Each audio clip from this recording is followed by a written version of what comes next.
Capítulo 6. Emma había leído Pablo y Virginia y había soñado con la casita de bambúes, con el negro Domingo, con el perro fiel, pero sobre todo con la dulce amistad de algún hermanito que subiera a buscar para ella frutas rojas a los grandes árboles, más altos que campanarios, o que corriera descalzo por la arena llevándole un nido de pájaros. Cuando cumplió 13 años, su padre la llevó él mismo a la ciudad para internarla en un convento. Se alojaron en un albergue del barrio San Gervasio, donde le sirvieron la cena en unos platos pintados que representaban la historia de la señorita de la Vallière. Las leyendas explicativas, cortadas aquí y allí por las trazas de los cuchillos, glorificaban todas ellas la religión, las delicadezas del corazón y las pompas de la corte.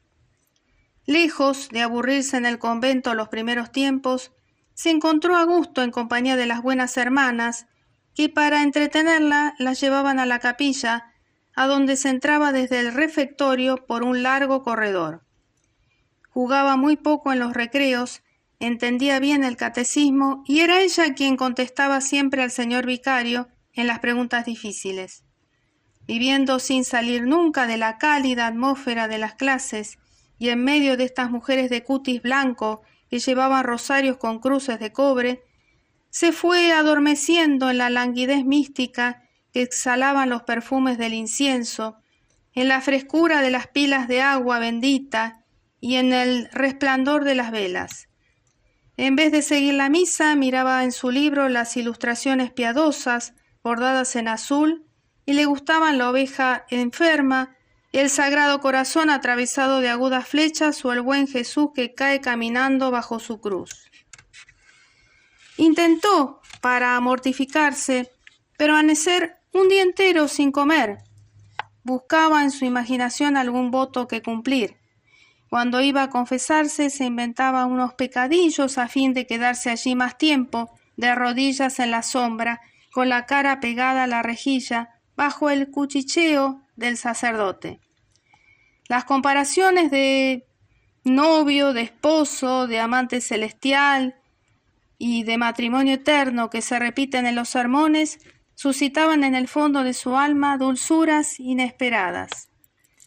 Por la noche, antes del rezo, hacían en el estudio una lectura religiosa.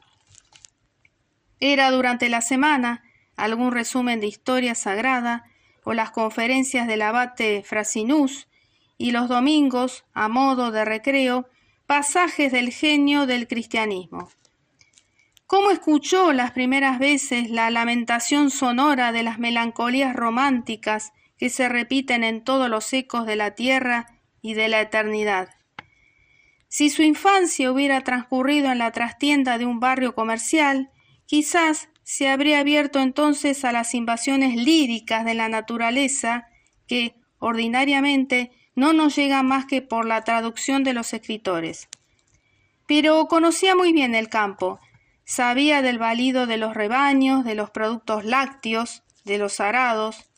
Acostumbrada a los aspectos calmos, se inclinaba, por el contrario, hacia los accidentados. No le gustaba el mar sino por sus tempestades y el verdor solo cuando aparecía salpicado entre ruinas.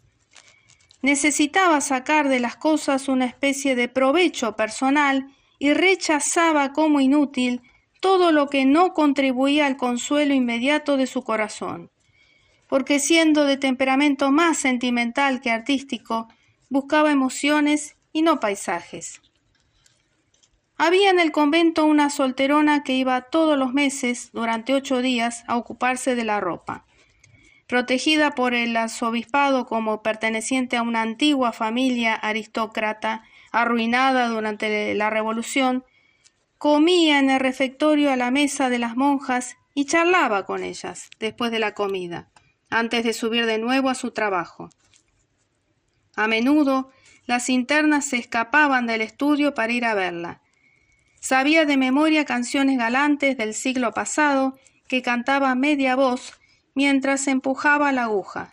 Contaba cuentos, llevaba noticias, hacía los recados en la ciudad y prestaba a las mayores, a escondidas, alguna novela que llevaba siempre en los bolsillos de su delantal y de la cual la buena señorita devoraba largos capítulos en los descansos de su tarea.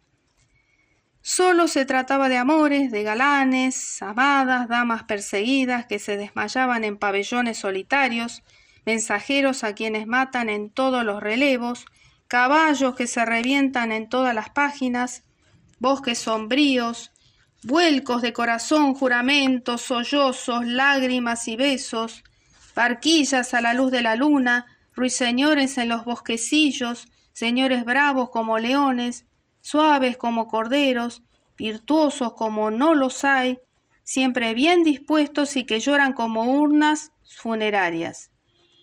Durante 6 meses, a los 15 años, Emma se manchó las manos en este polvo de los viejos gabinetes de lectura. Con Walter Scott, después, se apasionó por los temas históricos, soñó con arcones, salas de guardias y trovadores. Hubiera querido vivir en alguna vieja mansión, como aquellas castellanas de largo corpiño que, bajo el trébol de las ojivas, pasaban sus días con el codo apoyado en la piedra y la barbilla en la mano, viendo llegar del fondo del campo a un caballero de pluma blanca galopando sobre un caballo negro. En aquella época rindió culto a María Estuardo y veneración entusiasta a las mujeres ilustres o desdichadas. Juana de Arco, Eloísa, Inés Sorel, la bella Ferronier y Clemencia Isaura, para ella, se destacaban como cometas sobre la tenebrosa inmensidad de la historia, donde surgían de nuevo aquí y allá, pero perdidos en la sombra y sin ninguna relación entre sí, San Luis con su encina, Gallardo moribundo, algunas ferocidades de Luis XI, un poco de San Bartolomé, el penacho de Bernés, y siempre el recuerdo de los platos pintados donde se encomiaba a Luis XIV. En clase de música, las romanzas que cantaba solo trataban de angelitos de alas doradas, madonas, lagunas, gondoleros, pacíficas composiciones que le dejaban entrever, a través de las ingenuidades del estilo y de las imprudencias de la nota, la atractiva fantasmagoría de las realidades sentimentales. Algunas de sus compañeras traían al convento los keepsakes que habían recibido de regalo. Había que esconderlos, era un problema. Los leían en el dormitorio, manejando delicadamente sus bellas encuadernaciones de raso. Emma fijaba su mirada de admiración en el nombre de los autores desconocidos que habían firmado, la mayoría de las veces condes o vizcondes, al pie de sus obras. Se estremecía al levantar con su aliento el papel de seda de los grabados, que se levantaba medio doblado y volvía a caer suavemente contra la página. Era, detrás de la balaustrada de un balcón, un joven de capa corta, estrechando entre sus brazos a una doncella vestida de blanco, que llevaba una escarcela a la cintura, o bien los retratos anónimos de las damas inglesas con bucles rubios, quienes bajo su sombrero de paja redondo lo miran a uno con sus grandes ojos claros.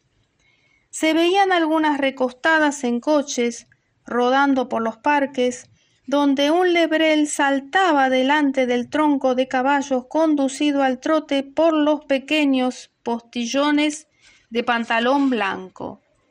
Otras, tendidas sobre un sofá al lado de una carta de amor abierta, contemplaban la luna por la ventana entreabierta, medio tapada por una cortina negra.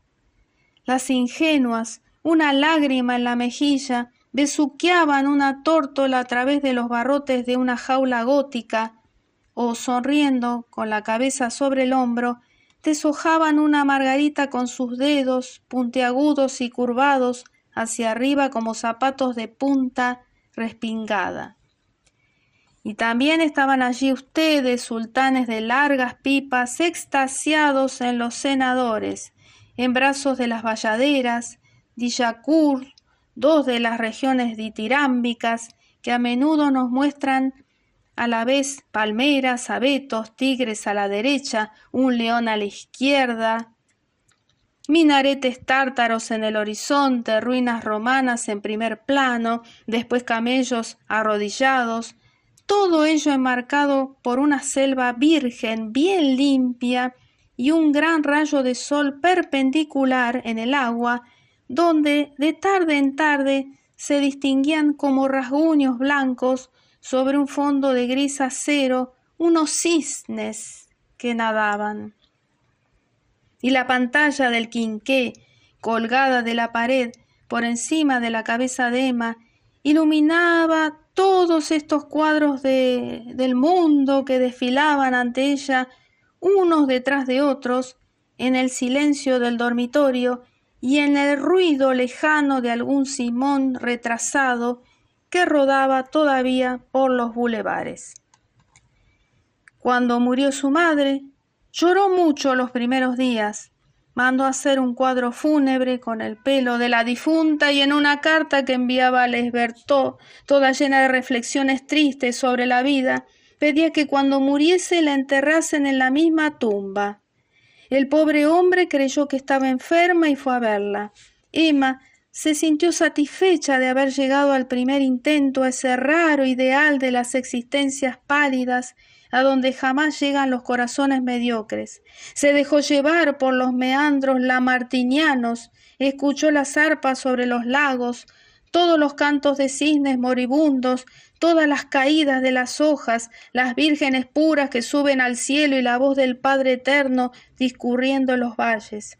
Se hartó de todo aquello y, no queriendo reconocerlo, continuó por hábito, después por vanidad, y finalmente se vio sorprendida de sentirse sosegada y sin más tristeza en el corazón que arrugas en su frente. Las buenas monjas, que tanto habían profetizado su vocación, se dieron cuenta con gran asombro de que la señorita Rouault parecía escapárseles de las manos. En efecto, a ella le habían prodigado tanto los oficios, los retiros, las novenas y los sermones, predicado tan bien el respeto que se debe a los santos y a los mártires, y dado tantos buenos consejos para la modestia del cuerpo y la salvación de su alma, que ella hizo como los caballos a los que tiran de la brida, se paró en seco y el bocado se le salió de los dientes. Aquella alma positiva, en medio de sus entusiasmos, que había amado a la iglesia por sus flores, a la música por la letra de las romanzas y a la literatura por sus excitaciones pasionales, se sublevaba ante los misterios de la fe, lo mismo que se irritaba más contra la disciplina, que era algo contrario a su constitución. Cuando su padre la retiró del internado, no sintieron verla marchar. La superiora encontraba incluso que se había vuelto en los últimos tiempos poco respetuosa con la comunidad. A Emma, ya en su casa, le gustó al principio mandar a los criados. Luego se cansó del campo y echó de menos su convento. Cuando Carlos llegó a Les Bertaux por primera vez, ella se sentía muy desilusionada, como quien no tiene ya nada que aprender ni le queda nada por experimentar. Pero la ansiedad de un nuevo estado, o tal vez la irritación causada por la presencia de aquel hombre, había bastado para hacerle creer que por fin poseía aquella pasión maravillosa que hasta entonces se había mantenido como un gran pájaro de plumaje rosa, planeando en el esplendor de los cielos poéticos, y no podía imaginarse ahora que aquella calma en la que vivía fuera la felicidad que había soñado.